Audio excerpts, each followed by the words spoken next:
आप सबको नमस्कार। आज 7 अक्टूबर की एक दो इम्पोर्टेंट चीज़ें मैं आपसे शेयर करूंगा। एक तो जो काचवा पुल है करनाल में, इसके रिपेयर का कार्य पीडब्ल्यूडी विभाग के द्वारा किया जाना था और वो कार्य हमने कल से शुरू करवाया था और इसकी वजह से काचवा पुल पर आवाजाही बंद कर दी गई थी।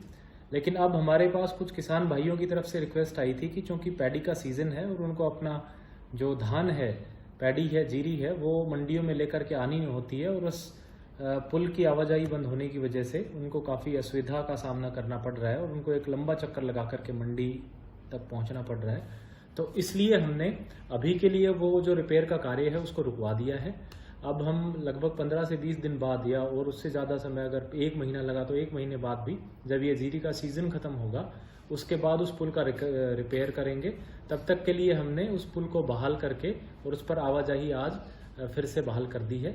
मुझे विश्वास है कि ये सूचना जो है वो जल्द से जल्द जो वहाँ के उस पुल को जो लोग इस्तेमाल करते हैं उन लोगों तक पहुँचेगी और उनको आवाजाही में किसी तरह की दिक्कत नहीं आने दी जाएगी। साथियों, जैसा आप सब लोगों को मालूम है कि पैडी प्रोक्योरमेंट का सीज़न चल रहा है और करनाल ज़िले में टोटल 13 जगह पे अभी धान किसानों से ख़रीदा जा रहा है और सरकारी जो एजेंसीज़ हैं वो हमारी पूरे 24 आवर्स इस खरीद में लगी भी हुई हैं और अब व्यवस्थाएं पूरी तरीके से ठीक बना दी गई हैं। प्रशासन के पास समुचित संख्या में जो है ट्रांसपोर्ट के व्हीकल्स और स्टाफ अवेलेबल है उसको खरीद करने के लिए और उसको फिर आगे मिल्स तक पहुंचाने के लिए। करनाल ज़िले में कल शाम तक की अगर मैं बात करूं तो लगभग 12.5 लाख क्विंटल धान जो है वो सरकार के द्वारा खरीदा जा चुका है। मेरी सभी किसान भाइयों से अपील रहेगी कि जब वो मंडी में अपना पैडी बेच करके जाएं तो एमएसपी जो है, न्यूनतम समर्थन मूल्य है, मिनिमम सपोर्ट प्राइस जो है, उससे कम में ना बेचें, क्योंकि सरकार जो है वो उस आपके धान के लिए एमएसपी पे करती है। तो आप एमएसपी पे ही अपने धान को बेचें, उससे कम में ना बेचें। पहली मेरी रिक्वेस्ट तो ये है। और दूसरी उनसे मेरा अनुरोध ये है कि सरकार ने जो है इस बारी शेड्यूलिंग की है फार्मर्स की और हर एक किसान को मोबाइल पे मैसेज आता है कि उनको अपनी जो जीरी है, उनकी जो पैडी है, वो कौन से मंडी में कौन से तारीख को कितने बजे लेके आनी होती है। तो मेरा आपसे अनुरोध है कि आप अपनी जो पैडी है वो उस शेड्यूलिंग के आधार पे उसी स्लॉट में लेकर के आएँ ताकि हमें मंडियों में आपकी जीरी खरीदने में और अच्छे तरीके से और सुविधाजनक तरीके से खरीदी जा सके। अभी आज मैंने कुछ मंडियों का दौरा किया था और उसमें पाया कि कुछ किसान भाई बिना शेड्यूल्ड, अनशेड्यूल्ड, जिनकी शेड्यूलिंग 1 या 2 दिन बाद की है, वो भी अभी पैडी लेकर के आ रहे हैं। तो उससे थोड़ी सी असुविधा जो है मंडी में उत्पन्न होती है। तो मेरा आपसे आग्रह रहेगा कि शेड्यूलिंग के आधार पर ही आप अपनी जीरी मंडी में लेकर के आएँ। धन्यवाद। जय हिंद। आप सबको नमस्कार।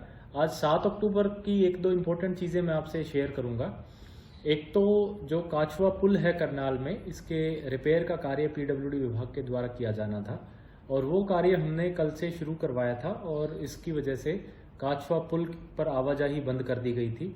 लेकिन अब हमारे पास कुछ किसान भाइयों की तरफ से रिक्वेस्ट आई थी कि चूंकि पैडी का सीज़न है और उनको अपना जो धान है, पैडी है, जीरी है, वो मंडियों में लेकर के आनी होती है और उस पुल की आवाजाही बंद होने की वजह से उनको काफ़ी असुविधा का सामना करना पड़ रहा है और उनको एक लंबा चक्कर लगा करके मंडी तक पहुंचना पड़ रहा है।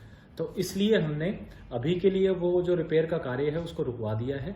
अब हम लगभग 15 से 20 दिन बाद या और उससे ज़्यादा समय, अगर 1 महीना लगा तो 1 महीने बाद भी, जब ये जीरी का सीज़न ख़त्म होगा उसके बाद उस पुल का रिपेयर करेंगे। तब तक के लिए हमने उस पुल को बहाल करके और उस पर आवाजाही आज फिर से बहाल कर दी है। मुझे विश्वास है कि ये सूचना जो है वो जल्द से जल्द जो वहाँ के उस पुल को जो लोग इस्तेमाल करते हैं उन लोगों तक पहुँचेगी और उनको आवाजाही में किसी तरह की दिक्कत नहीं आने दी जाएगी। साथियों, जैसा आप सब लोगों को मालूम है कि पैडी प्रोक्योरमेंट का सीज़न चल रहा है और करनाल ज़िले में टोटल 13 जगह पे अभी धान किसानों से ख़रीदा जा रहा है और सरकारी जो एजेंसीज़ हैं वो हमारी पूरे 24 आवर्स इस खरीद में लगी भी हुई हैं और अब व्यवस्थाएं पूरी तरीके से ठीक बना दी गई हैं। प्रशासन के पास समुचित संख्या में जो है ट्रांसपोर्ट के व्हीकल्स और स्टाफ अवेलेबल है उसको खरीद करने के लिए और उसको फिर आगे मिल्स तक पहुंचाने के लिए।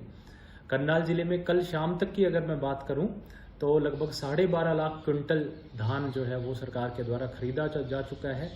मेरी सभी किसान भाइयों से अपील रहेगी कि जब वो मंडी में अपना पैडी बेच करके जाएं तो एमएसपी जो है, न्यूनतम समर्थन मूल्य है, मिनिमम सपोर्ट प्राइस जो है, उससे कम में ना बेचें, क्योंकि सरकार जो है वो उस आपके धान के लिए एमएसपी पे करती है। तो आप एमएसपी पे ही अपने धान को बेचें, उससे कम में ना बेचें। पहली मेरी रिक्वेस्ट तो ये है। और दूसरी उनसे मेरा अनुरोध ये है कि सरकार ने जो है इस बारी शेड्यूलिंग की है फार्मर्स की, और हर एक किसान को मोबाइल पे मैसेज आता है कि उनको अपनी जो जीरी है, उनकी जो पैडी है, वो कौन से मंडी में कौन से तारीख को कितने बजे लेके आनी होती है। तो मेरा आपसे अनुरोध है कि आप अपनी जो पैडी है वो उस शेड्यूलिंग के आधार पे उसी स्लॉट में लेकर के आएँ, ताकि हमें मंडियों में आपकी जीरी खरीदने में और अच्छे तरीके से और सुविधाजनक तरीके से खरीदी जा सके। अभी आज मैंने कुछ मंडियों का दौरा किया था और उसमें पाया कि कुछ किसान भाई बिना शेड्यूल्ड, अनशेड्यूल्ड, जिनकी शेड्यूलिंग 1 या 2 दिन बाद की है, वो भी अभी पैडी लेकर के आ रहे हैं। तो उससे थोड़ी सी असुविधा जो है मंडी में उत्पन्न होती है। तो मेरा आपसे आग्रह रहेगा कि शेड्यूलिंग के आधार पे ही आप अपनी जीरी मंडी में लेकर के आएँ। धन्यवाद। जय हिंद।